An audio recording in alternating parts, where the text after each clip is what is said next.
thick skin. Let's all come together.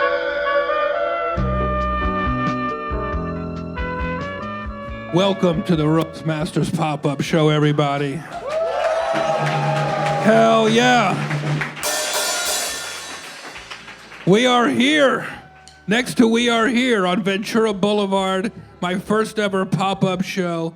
Thank you all for coming and supporting. This means so much. Thank you for sitting in the front row with your hand on your ball, sir. Can I get a rim shot in? I'm a little overwhelmed. Friends have been coming in and out all weekend, and it's been so much fun, and it's just been a blast. We did free shows for the community here on Studio City on Ventura Boulevard. It's been so much fun. We've had kids coming in here to get roasted, and dogs have come in here to get roasted, and a few homeless people. We had the waiter, Kelly from the deli, Art's next door. If you ever want a $40 corned beef sandwich, just go to Art's next door. Can I get a rim shot in?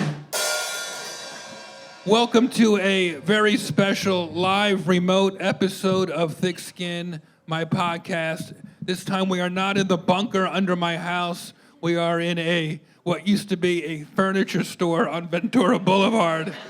A month ago. There's seats in the front. Please, come relax, everybody. Don't worry, they're not from the furniture store. We bought them yesterday. If anybody ever had their ass removed in surgery, these are great seats for you guys. Come on up. Come on up, sir. How you doing? One more seat. Doing great. Come up here for a second, Come sir. on Let's just get a look at this guy. Oh, yeah. Jesus. Look, Justin Bieber with leukemia.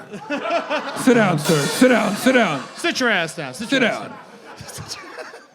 Welcome to Thick Skin, live from the Roastmaster's Coffee and Comedy Gallery. This is really happening today. I never thought this would happen. As the son of a caterer, I love the idea of making people happy, and I love coffee because, you know, comedians, we love coffee. It gets my brain going. And I had all these beans grown in my hometown of Newark, New Jersey, and we used tap water. And flown in by duck. I don't get it. Sir, is everything okay with you? You're not going to shoot us up, are you? Just want to make sure. Are you having any fun at the pop-up? All the time, yeah. Jesus Christ, he's putting a spell on me. What's your name, sir? Snack. Snack. Okay, Snack. Ed, remind me to hire security next time we do a pop-up. This is going to be so much fun. Got a live audience for our podcast, and a lot to talk about. I was on a USO tour until Friday night. This is Sunday evening, and it was an overwhelming, amazing experience. We're going to talk all about it with the man who invited me to go on the tour, a great guy, great actor, Seth Green, will be on the podcast.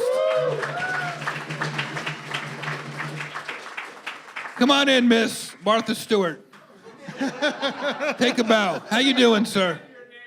Oh, good to see you. Hi there. Oh, look at this guy. Larry David's cousin, David Larry. You want to come sit here, lady? You can come sit here. Whatever you want to do to interrupt would be great. Thanks for dressing like a jockey in 1978. What the fuck are you wearing? Jesus Christ. Forgot what I was talking about. Oh, this is fun. We get to do the podcast, and then next week I'm going to Florida. I'll be down in Palm Beach, so if you're listening from Palm Beach, come see me. What is it? It's December 13th through the 15th. I'll be there live speed roasting people. The West Palm Beach Improv. Come on down and get some, especially all you fuckers. Why does everything happen? Ed, you're from Florida. Why does everything fucked up happen in Florida? That's because you can keep your shirt off all year long. I guess so. Hey, Kai, what's happening, buddy? Congrats on making all the beautiful art here at the pop-up. The place looks fantastic. Irons, Yeah. everybody. Irons. Wow. We also have amazing art and ashtrays, art by Pal. It's great work. She made one of me. Mine sold out. She hand-painted ashtrays. She made a Steve Martin, which sold out. People even bought the original art, and she made some of Brody Stevens, 818 for life. Give it up for Ireland and Caroline, who've been selling the merch over there. Take a bow, ladies. Take a bow. Come on, come on. Joel is back there putting meth in your coffee. Take a bow, Joel. Great job, man. Good job, Bobby. Good job, yeah. Who doesn't love walking indoors on a rainy day to stand under an umbrella indoors? Great job. I love being a comedian. I love talking shit for a living. There's a new special on Netflix, shot at Royal Albert Hall, starring Bill Burr. The director and producer is here. Mike Binder. Take a bow, Mike. Yeah, great job, man. Great job. It was a great special. And the star of that special is also here tonight. Please welcome our good pal, Mr. Bill Burr, everybody.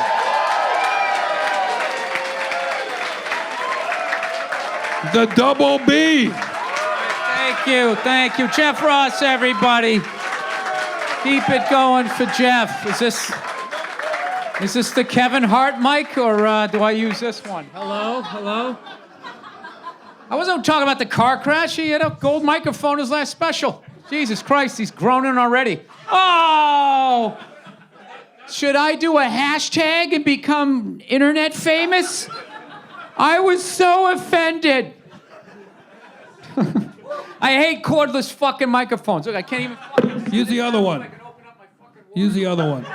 By the way, don't break that. That is from my first special. Oh, is it from your first special? I made a fake gold microphone with fake diamonds on it. Oh, there you go. It was the only mic I had, so I had to bring it. That's all right. Was that your little Jewish show business struggle story?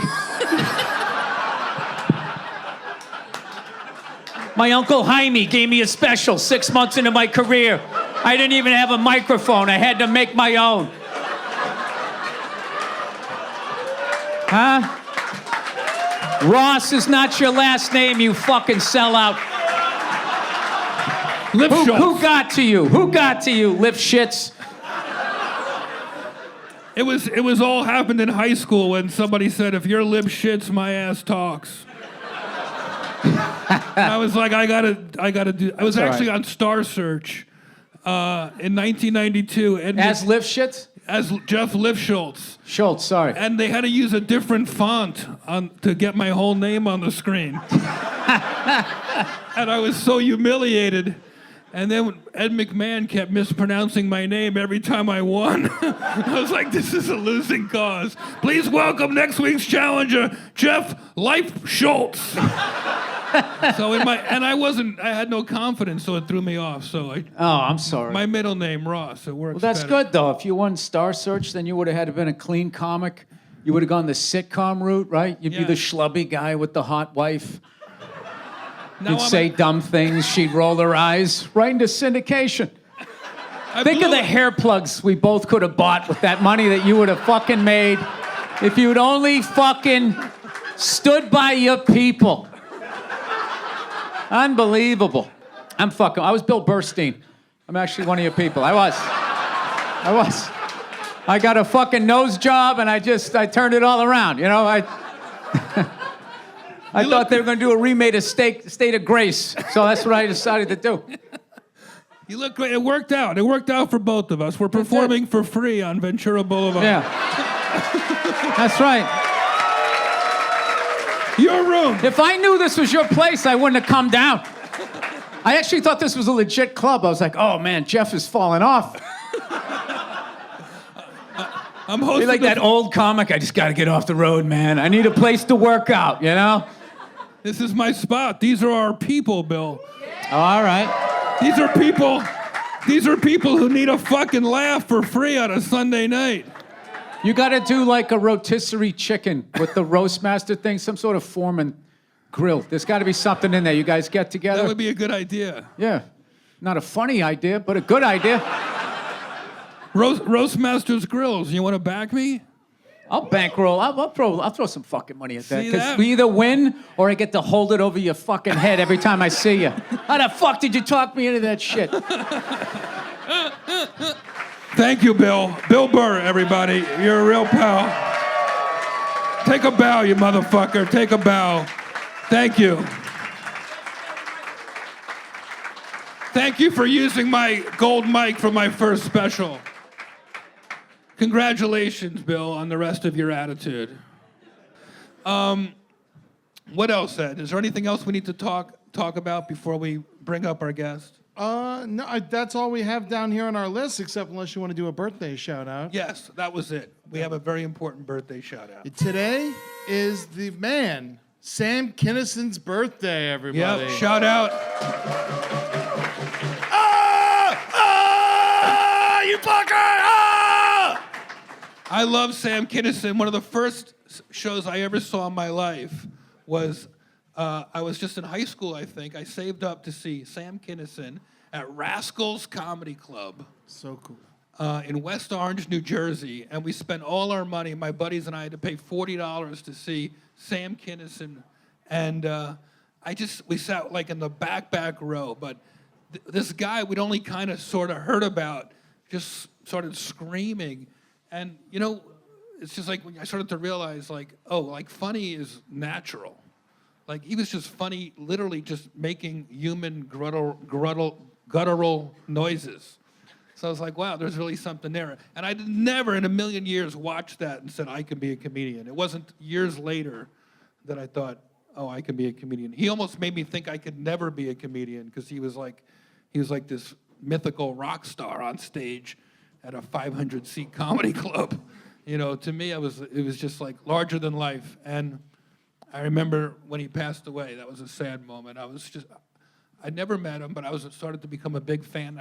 By then I was doing comedy a couple years, and word got out that he died driving from Vegas back to LA. Does anybody know?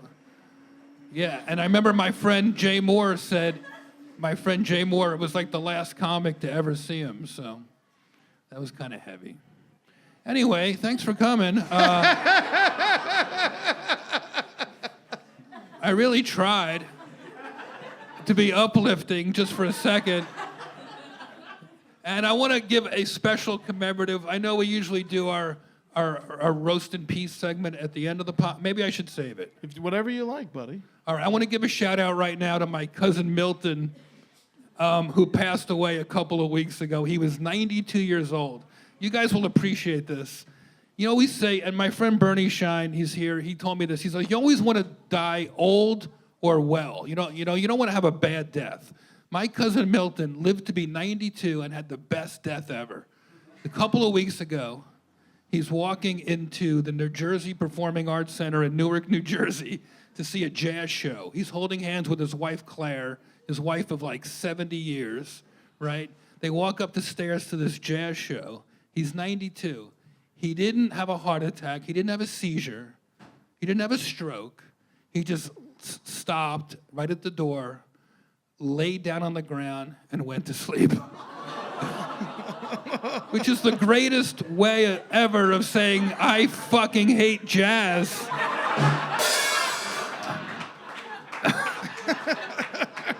So, like we always say on this podcast, life is hard. Let's get through it together. That's what we're doing today. I want to bring up a good buddy of mine and a hilarious actor, a movie director. His newest movie is called Changeland. You guys should look it up and check it out. I did. I loved it. Seth Green.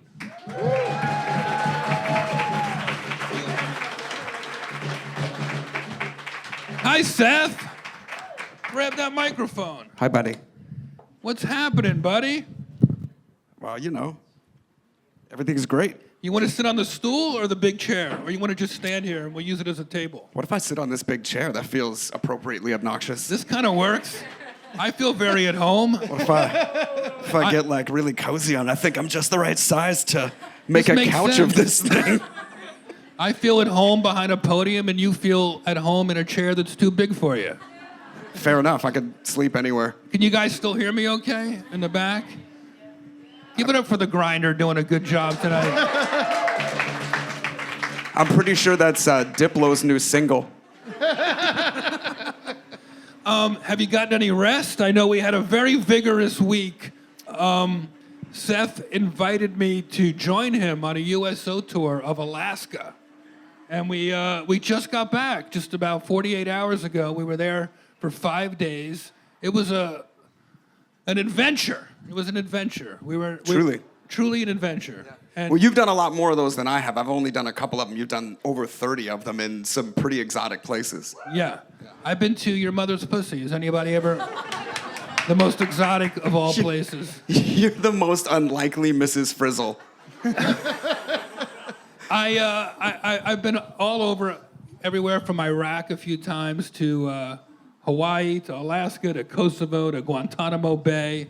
I made a couple quick stops in Alaska once for the Air Force, but this trip that we went on together was particularly interesting because Alaska, sunrise is right this time of year is at 10:30 in the morning, and sunset is at 2:45 p.m. Yeah, that was crazy.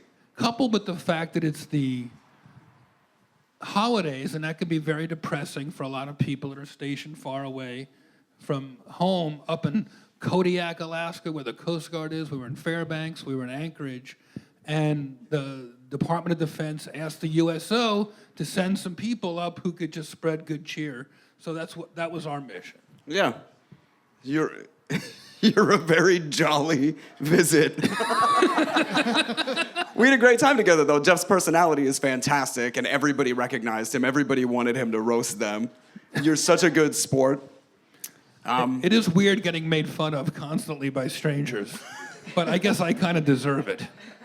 No, you know got what? you got the best attitude about that. I actually appreciated that. When we talked about roasting in general, your advice to anyone who's getting roasted is just take it and laugh at it, because that's as hard as they can hit, Right. and you can take it. Yeah. Yeah. And these guys a lot of the people we talk to are like, they're like rescue swimmers for the Coast Guard, or they jump out of helicopters and search and rescue teams. So Strongest, toughest people around. So they're all natural ball busters. But then you talk to some people that are more of loners. You know, we did shows for the Army, for the Air Force, and not everybody looks like, the people you see in Platoon or war movies. Some of these people are just engineers, middle-aged people just living their lives, and they get stationed in fucking Fairbanks where it's like 10 degrees below. Ugh.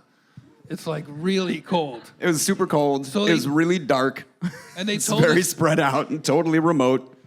and the suicide rate there is higher than in the military than most places. And it seemed like a good time to go and spread some good cheer. Although I did notice they were playing a lot of like Slipknot and Alice in Chains. And I was like, I don't know, guys. What's going on? You could use some Halsey in here. Maybe put some Taylor Swift in your playlist. I'm just putting it out there. Yeah, I feel like these you say I do a lot, but in the end, like, my last one, I went with Ed. We went to Iraq for Christmas about over 2 years ago. It'll be 3 years of Christmas, and it's the least I could do for living in a country where I get to talk shit for a living. I feel the same way. I think I told you I had this experience after September 11th where I was in airports all over the world, and I just kept running into soldiers, like handfuls of soldiers deploying to wherever, all over the country, all over the world. And they were, between 18 and 25 years old. And that just really struck me how young these people are at this point in their life, making this kind of commitment, this kind of decision to go live an incredibly difficult life on behalf of an ideal that we can easily take for granted. So it made me want to go meet people where they are and say, hey, what's up?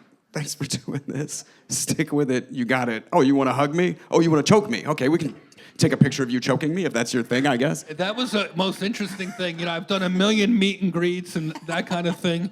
So Seth literally walks out. We have our shoes off. We're on a giant mat, a gym, 4 or 5 times the size of this room. They're doing like hand-to-hand combat tutorials, teaching people how to Right. get someone to submit, basically. They're teaching soldiers how to fight without their guns and how to de-escalate a situation using fighting, judo and that kind of thing, and mixed martial arts. And somehow at 9 a.m. on a snowy morning, in walks these 2 fucking guys, the 2 last guys picked on the softball team, right? Not that we're bad athletes, but we're in there with like these superhumans all of a sudden, right? I know I was out of breath coming from the door to the mat. I was like, I'm gonna sit.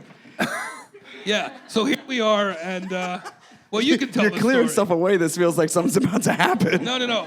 I just feel like I want to get on a chill level right here. Yeah. Yeah, Should I get on a chill level? yeah. Is this level more chill? I'm a little bit. We had a couple good routines worked out, so we'd walk in to the.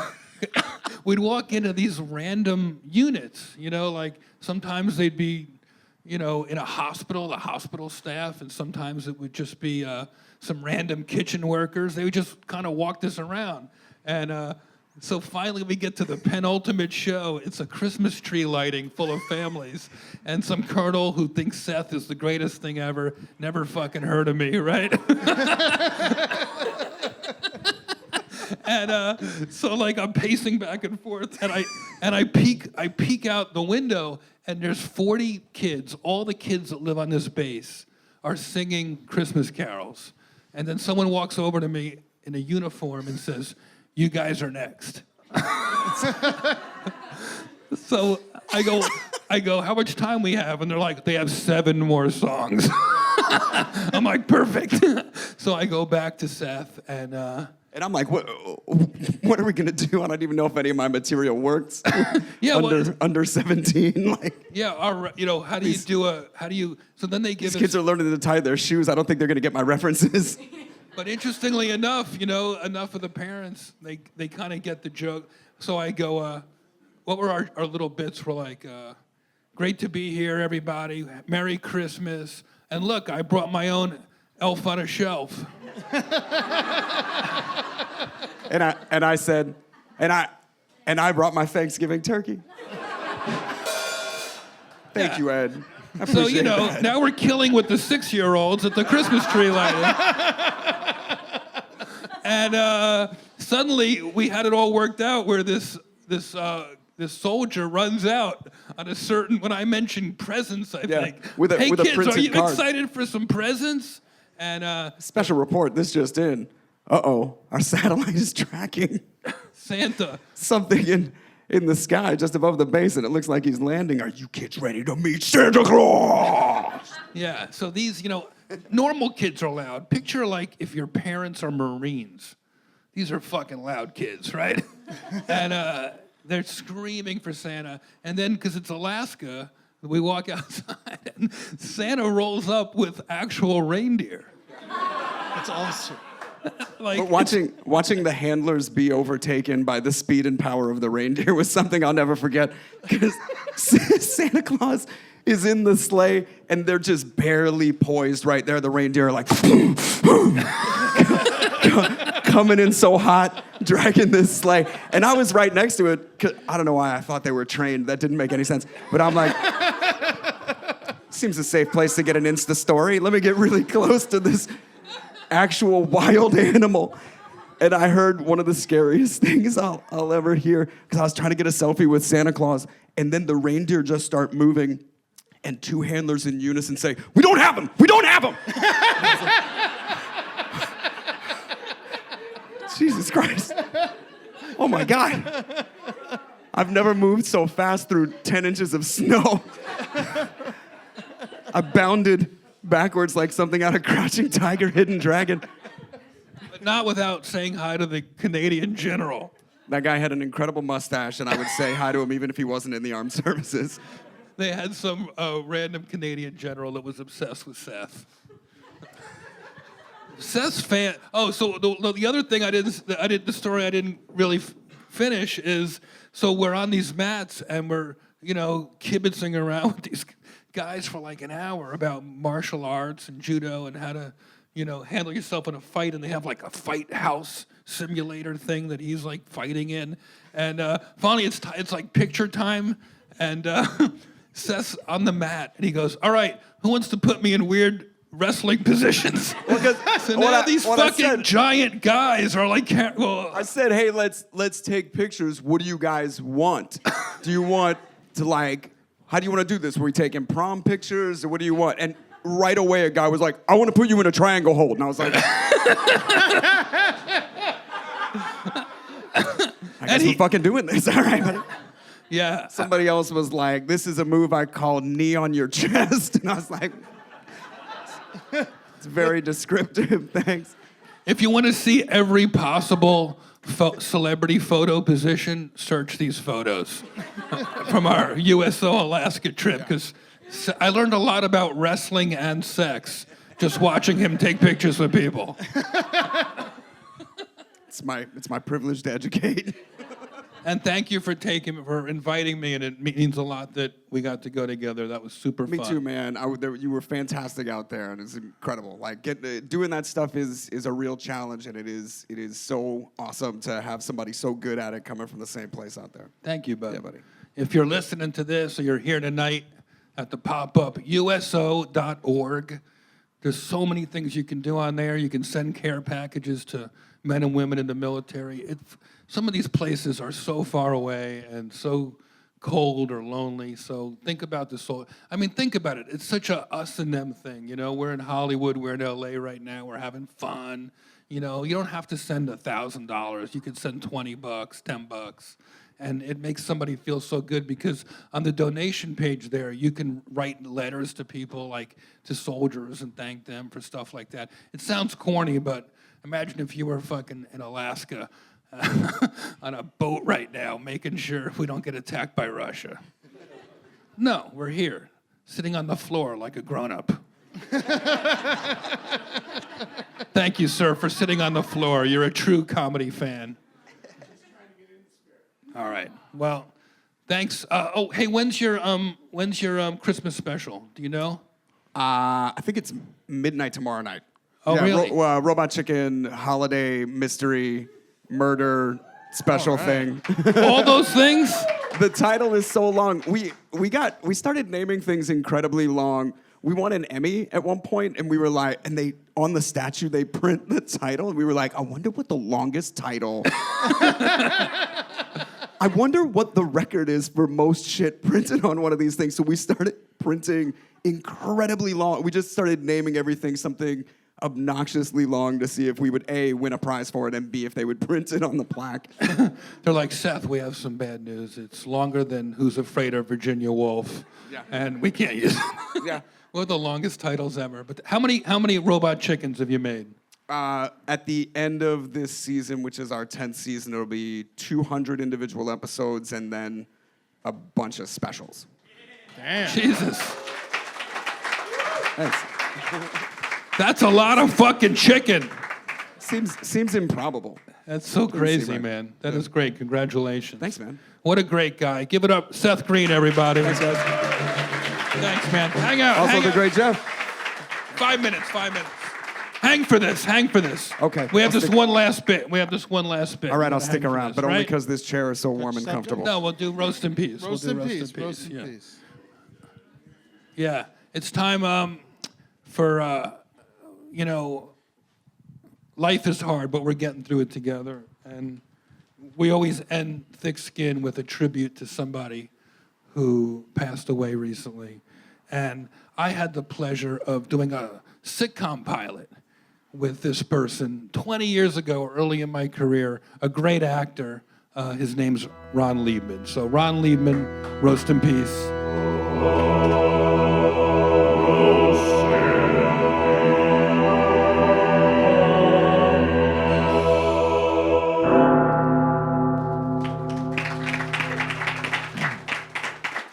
Ron Liebman has died of pneumonia at the age of 82. Ron, if you didn't know him, had a successful acting career. He won an Emmy in 1979 for the show Kaz, and he also won a Tony Award for his performance of Angels in America. He's also best known for his portrayal of Dr. Leonard Green, the overbearing father of Jennifer Aniston on Friends. He was married to Jessica Walter, who plays Lucille Booth on Arrested Development. And you also may have seen him on Murder, She Wrote, Sopranos, Archer, Norma Ray, Zorro the Gay Blade, and Garden State. That's right. He played Jennifer Aniston's overbearing father on Friends, who did not like David Schwimmer. He prepared for the role simply by watching Friends.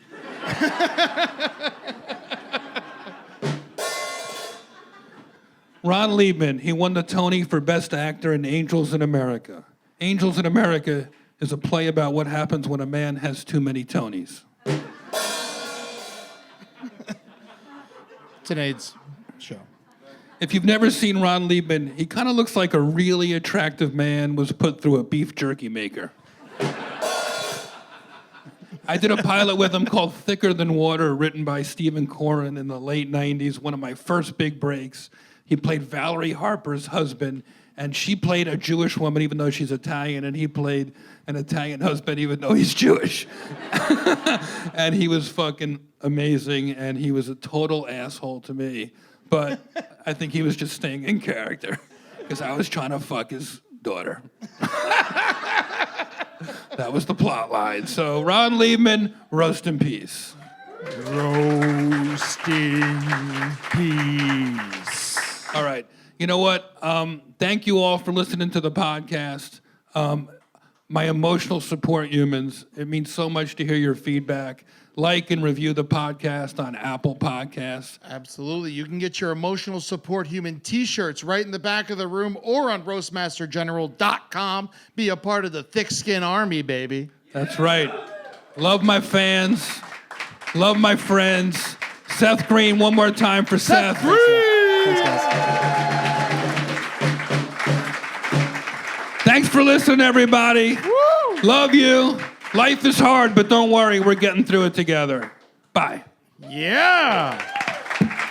All right.